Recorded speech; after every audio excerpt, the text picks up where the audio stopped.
Mirë se vini në kanalin ton, mos harroni të bëni subscribe dhe të klikoni si përzdiles për të marrë njoftimet më të reja. Faleminderit! Pastroni zorrën e trash dhe shpëtoni nga kapslëku. Kjo recetë do ju lër pa fjalë.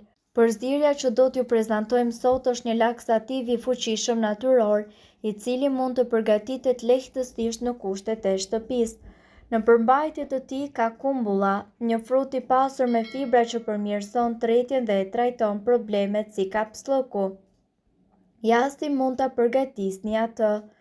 Përbërësit që juve do t'ju duhen janë 150 gram hurma arabie, 150 gram kumbulla dhe 5 gota me ujë të zier.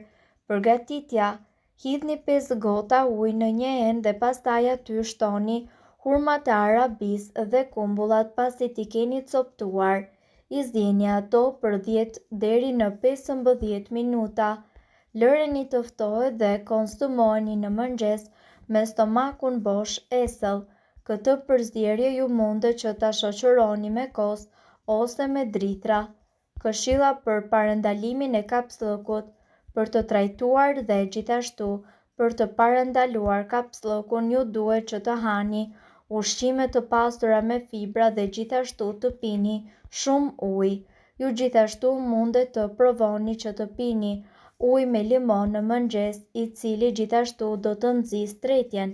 Një mënyrë e mirë për të trajtuar kapslëkun është që ju të vendosni disa kumbulla në ujë dhe t'i lini ato brenda natës dhe pastaj t'i konsumoni ato në mëngjes.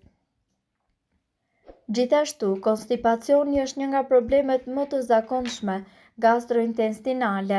Shumë njerëz vuajnë nga kapslëku dhe kanë dhimbje gjatë jashtëqitjes dhe shpesh kanë tendosje, fryrje dhe ndjesinë e një zorre të mbushur. Pothuajse çdo njeri mundet që të vuajë nga kapslëku në një moment të caktuar të jetës së tij. Uji duhet të konsumohet gjatë gjithë ditës për të zbutur kështu jashtëqitjen. Kështu mundet që njeriu të dalë jashtë sa më lehtë. Fibrat gjithashtu janë të rëndësishme edhe për të shtyrë ushqimet nëpërmjet traktit intestinal. Ja disa nga ushqimet më të pasura me fibra që ndihmojnë në jashtëqitje të menjëhershme. Brokoli. Brokoli futet në listën e super ushqimeve pasi është jo vetëm i shijshëm, por njëkohësisht edhe i shëndetshëm. Ai është një burim mjaft i mirë i vitaminave, proteinave dhe fibrave. Brokoli parandalon dhe ul rrezikun e zhvillimit të sëmundjeve të ndryshme, si për shembull sëmundjet e zemrës, diabeti tipit 2 dhe disa lloje të sëmundjeve të këqija. Konsumi i tij gjithashtu është i rëndësishëm edhe për tretjen. Shtoni një gotë me brokoli të gatuar në drekë ose për darkë për të marrë 5,5 gram fibra shtesë. Bollguri. Bollguri gjithashtu është i pasur në fibra të tretshme që ndihmojnë në kalimin e ushqimeve nëpërmjet zorrëve dhe jashtëqitje të menjëhershme. Spinaqi.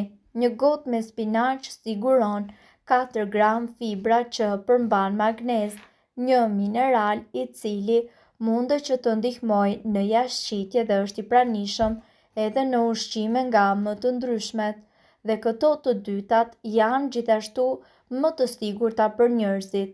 Frutat e thata. Përfshini çdo ditë në dietën tuaj një grusht me fistik, arra, bajame dhe njëkohësisht kikirik. Ato janë një burim mjaft i mirë i proteinave dhe yndyrave të shëndetshme. Megjithatë, nuk mungojnë as fibrat. Një gotë e vetme bajame do t'ju sigurojë 9 gram fibra. Farat e linit.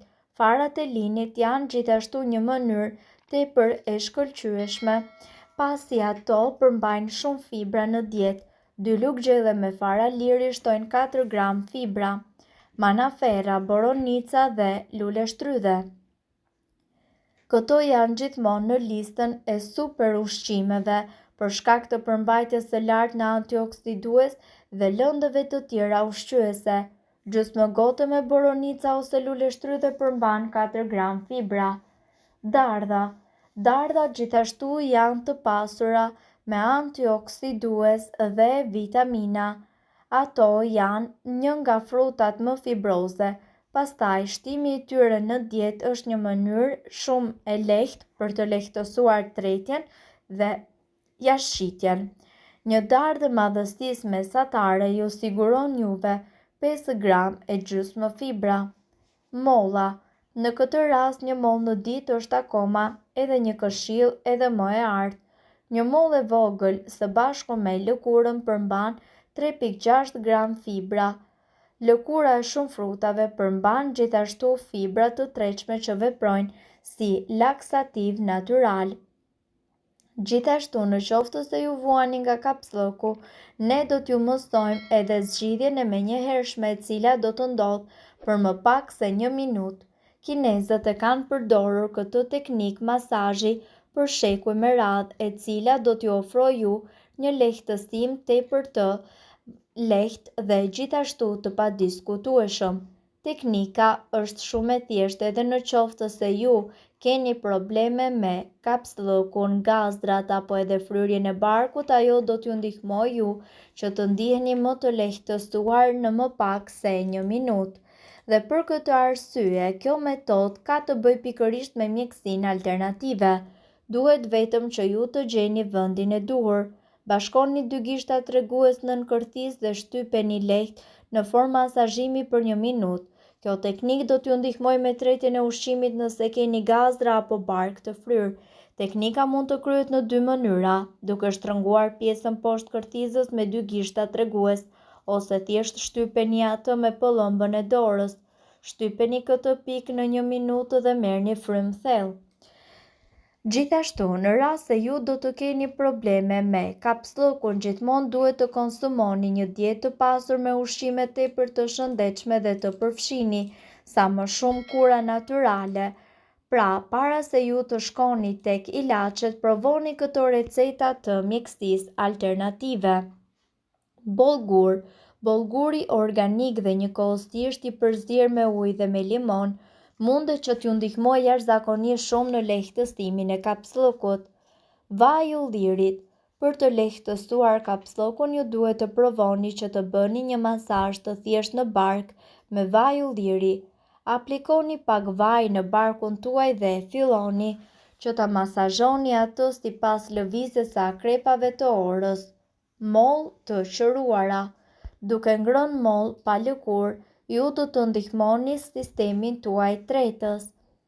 Sapo sistemi tënd normalizohet, mund të konsumoni mollë me gjithë lëkurë. Lëng, portokalli dhe kivi.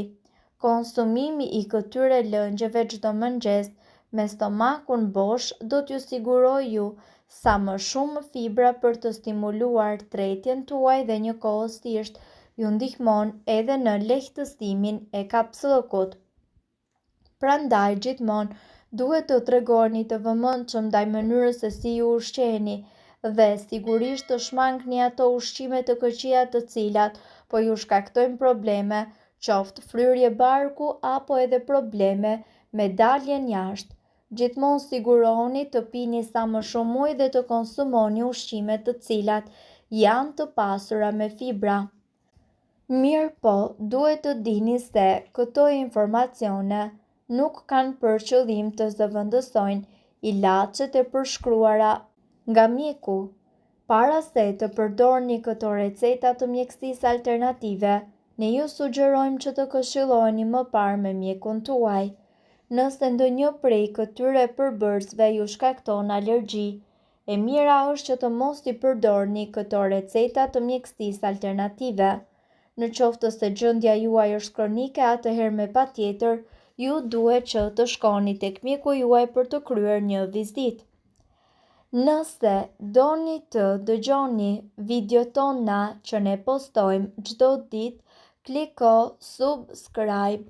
Ju ftojmë gjithashtu të bëni like në videot tona nëse i keni dëgjuar dhe pëlqyer ato. Faleminderit që e pat videon ton. Shpërndajeni këtë video në profilin tuaj në mënyrë që të informohen edhe shokët tuaj. Faleminderit.